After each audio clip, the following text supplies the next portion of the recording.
harapkan pegar, pegar makan padi.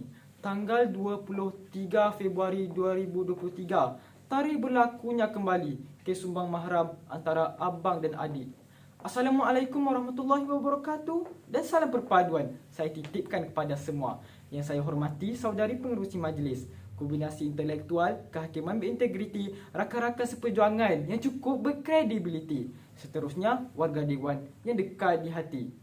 Kes sumbang mahram telah lama bertapak di Malaysia dan masih lagi berulang dan menjadi tumpuan media-media masa. Seringkali kita dengar di berita, abang rogol adik, bapa meliwat anak dan lain-lain tajuk yang kurang enak untuk didengar. Maka berdirinya saya pada hari ini dengan penuh iltizam ingin melafazkan lafaz hakikat melalui pidato saya yang bertajuk Sumbang Mahram Menggugat Kesejahteraan Negara. Tak manis berucapan jika tidak difahami maksudnya. Menurut Kamus Dewan edisi keempat, sumbang mahram bermaksud perlakuan zina yang berlaku antara dua orang anggota terdekat dalam sesebuah keluarga. Menggugat boleh diertikan sebagai menggoncang, manakala kesejahteraan ditafsirkan sebagai keselamatan, kesenangan dan ketenteraman. Maka berdasarkan huraian maudu ini, wajarlah dititik beratkan bagi menjamin keharmonian negara, lantas melahirkan rakyat yang bermoral. Persoalannya, apakah kesan-kesan yang akan berlaku jika sumbang mahram masih berleluasa pada zaman ini? Warga dewan yang bervisi, kita teruskan dengan gerak kerja yang pertama, iaitu kesihatan terjejas, produktiviti terbatas.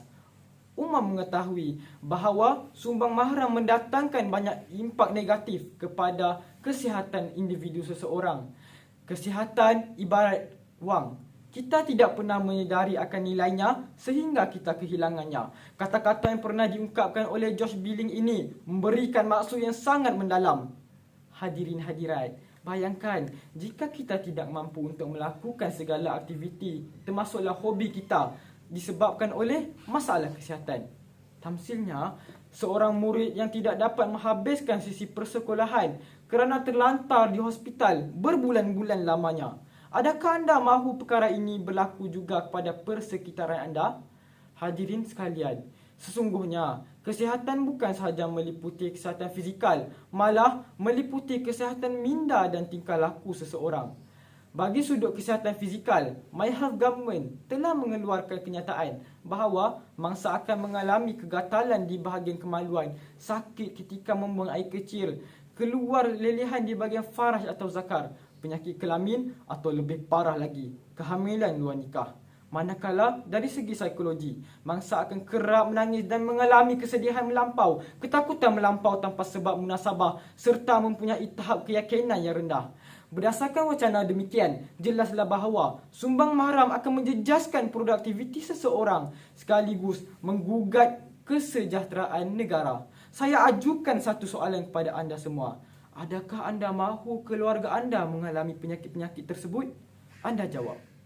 Hadirin hadirin sekalian, teruskan fokus mendengar hujah kedua saya yang di bawah payungan kata keturunan lemah, nasab membara.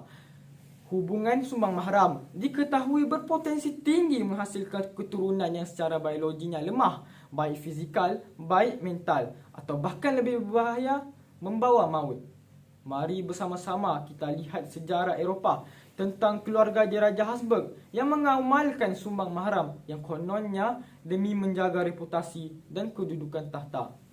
Mereka tak cakna akan perbuatan jahiliah mereka. Mereka tanpa sedar akan mewujudkan pelbagai penyakit genetik dalam keturunan mereka seperti penyakit hemofilia, ketidaksuburan dan rahang Habsburg. Hadirin sekalian, faktor keturunan yang lemah juga mampu menggugat kemajuan negara. Negara akan diterajui oleh generasi muda pada masa akan datang. Kegiatan sumbang mahram yang mendatangkan masalah genetik dalam keturunan akan menjadi penghalang kepada peneraju-peneraju negara kita pada masa akan hadapan. Maka tak dapat dinafikan sumbang mahram menjadi penyumbang utama kepada rosaknya sesebuah keturunan dan sekaligus menghalang Malaysia memacu ke arah kejayaan. Warga Dewan yang intelektual. Sebelum melabuhkan tirai, marilah bersama-sama kita fokus pada pragmatik terakhir pada hari ini, iaitu sosial terbatas, kesejahteraan terjejas. Ada dalam kalangan masyarakat kini memandang enteng terhadap kegiatan sumbang mahram. Walhal, mereka tidak menyedari betapa besarnya impak yang dilalui oleh masyarakat, oleh mangsa akibat perbuatan tersebut. Misalnya, hubungan mangsa bersama ahli keluarga akan menjadi renggang, lantas dipulau kerana mangsa dianggap sudah tidak mempunyai martabat diri lagi. Hubungan mangsa bersama masyarakat juga akan terjejas. Masyarakat akan memandang hina mangsa kerana telah terlanjur dalam hubungan terkutuk itu. Disebabkan ini, mangsa akan lebih selesa terisolasi, hilang identiti diri, atau lebih sadis lagi, cenderung untuk membunuh diri. Jelas terbukti bahawa kegiatan sumbang mahram mendatangkan pelbagai impak negatif buat seseorang individu. Dalam meniti arus kemudian ini, aspek sosial perlu dijaga dan diberi keutamaan agar visi dan misi negara dapat dicapai. Di sini, saya simpulkan bahawa sumbang mahram akan meluluhkan martabat sosial seseorang individu. Oleh itu, tanpa sebarang keraguan, perpaduan masyarakat akan hilang akibat perbuatan terkutuk ini. Ahli Dewan yang disegani, izaharlah bahawa sumbang mahram merupakan suatu perbuatan yang bukan sahaja mampu menghancurkan kesihatan, malah salah silah dan maruah seseorang. Terbukti sudah, sumbang mahram ini bakal mendatangkan malapetaka buat masyarakat kita. Gejala sumbang mahram adalah dilarang di sisi agama dan sains. Adakah kita ingin duduk dan lihat sahaja kesumbang mahram yang meningkat hari demi hari? Masyarakat yang sejahtera tidak akan pernah membiarkan seseorang daripadanya berada dalam lautan kegelapan. Natijahnya, marilah bersama-sama kita menggembleng tenaga membanteras kegiatan sumbang mahram daripada terus berleluasa. Sesungguhnya, sumbang mahram menggugat kesejahteraan negara. Sekian, terima kasih.